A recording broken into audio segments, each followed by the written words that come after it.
Shalom, queridos. Glória a Deus, graça e paz. Estamos aí de volta para mais uma semana do projeto Conhecendo os Livros da Bíblia. Hoje nós vamos estar comentando com vocês o livro de 1º e 2º Samuel. Nesta que é a 30ª semana, dia 23 de dezembro de 2019, antevéspera de Natal, em que todos os povos estão aí celebrando. Muitos o nascimento de Jesus, outros o Papai Noel. O importante é que nós cristãos sabemos que Jesus não nasceu em 25 de dezembro, mas nada nos impede de podermos celebrar esta data. Até porque nós já celebramos Jesus Cristo todos os dias nas nossas vidas. Os livros, queridos, de 1º e 2º Samuel, eles se destacam em um importante período de transição na história de Israel. No início de 1º Samuel, Israel ainda é uma liga tribal, frouxadamente organizada sob uma fraca liderança espiritual.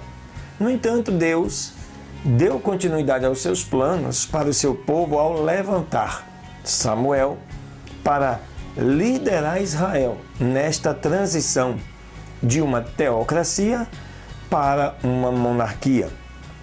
O reinado de Saul constitui assim boa parte já no final do livro de 1º Samuel, enquanto o reinado de Davi é o grande feito e em grande medida o foco do livro de 2º Samuel. Amém? Fica ligado, não saia daí não, porque com certeza nós temos novas e boas informações que daqui a 5 segundos chegará até você. Deus abençoe.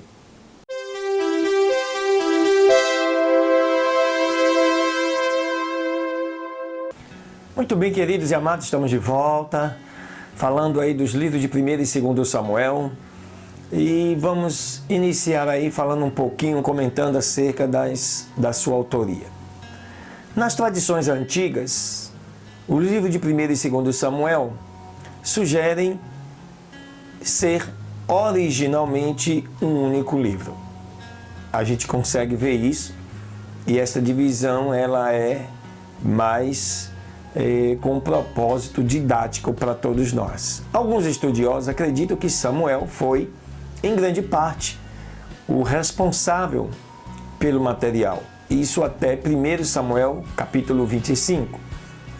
E que os profetas Natã e Gade acrescentaram o restante. Isso se toma por base o que está escrito lá em 1 Crônicas 29. Todavia, essa proposta ela continua sendo especulativa, porque os livros em nenhum momento mencionam seus autores. Em 1 Samuel 27, verso 6, sugere que o livro não foi completado, senão, provavelmente, algumas gerações após a divisão do reino, isto por volta do ano 930 a.C. Os livros de 1º e 2º Samuel, eles se contextualizam após a conquista da terra por Israel nos dias de Josué. O povo ali entrou num período de apostasia, e o livro de Juízes descreve repetições de um ciclo com frases que nós já anunciamos anteriormente, além de muitas fases preditas. Primeiro, o povo pecava contra o Senhor, e aí caía na idolatria. Segundo, o Senhor levantava, permitia que os inimigos os afligissem, e assim eles voltavam de novo para Deus. Terceiro, o povo clamava arrependido ao Senhor. E em quarto lugar, o Senhor lhes trazia, dessa forma, libertação, por intermédio de um juiz que o próprio Deus o levantava. O célebre versículo lá de Juízes que diz: naqueles dias não havia rei em Israel, cada homem fazia aquilo que era certo aos seus próprios olhos. Descreve de maneira apropriada esse período. O livro de 1 Samuel segue esta sequência, o registro histórico em direção ao fim desses dias tempestuosos. A mensagem e o propósito dos livros de 1 e 2 Samuel trazem os dois livros 4 aspectos. O primeiro aspecto sobre a liderança. Tanto no primeiro quanto no segundo livro de Samuel, eles fornecem numerosos exemplos de boa e de má liderança. Quando os líderes concentravam a sua atenção ao Senhor e viam seu papel de liderança como instrumentos para a glória de Deus, eles prosperavam.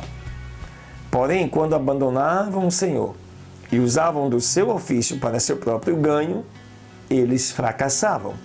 A vida de Eli, por exemplo, e seus filhos, mas a vida de Samuel, Saul, Davi e outros ilustram de modo bem consistente esses princípios, cada qual na sua situação.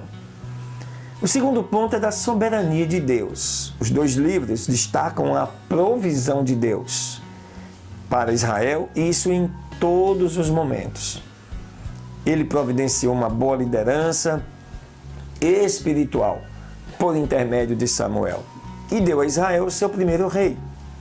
Apesar desse momento, a monarquia não era sua perfeita vontade para o povo. Mesmo assim, ele proveu ao seu povo os líderes e os recursos que lhes eram necessários para derrotar os inimigos e cumprir na vida os propósitos de Deus na terra. Embora muitas vezes tanto o povo quanto os líderes o tenham abandonado.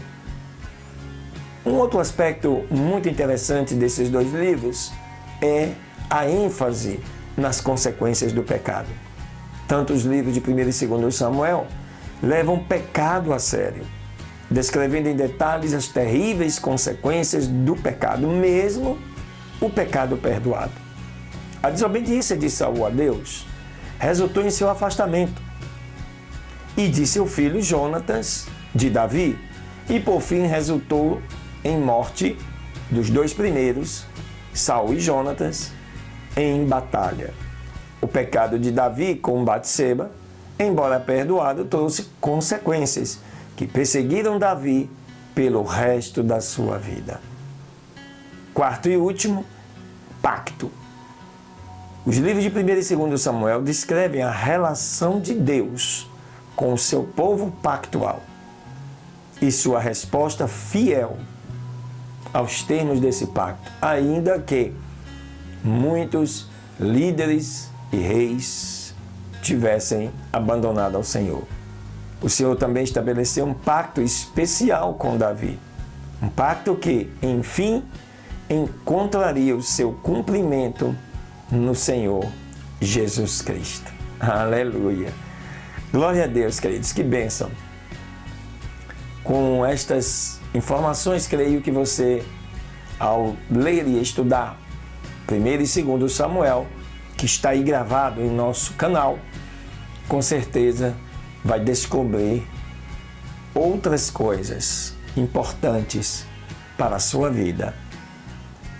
Porque eu creio que toda a palavra de Deus, ela é importante para as nossas vidas. Amém? Deus te abençoe, uma semana de vitória, e que você tenha um feliz Natal e um próspero 2020. Deus abençoe.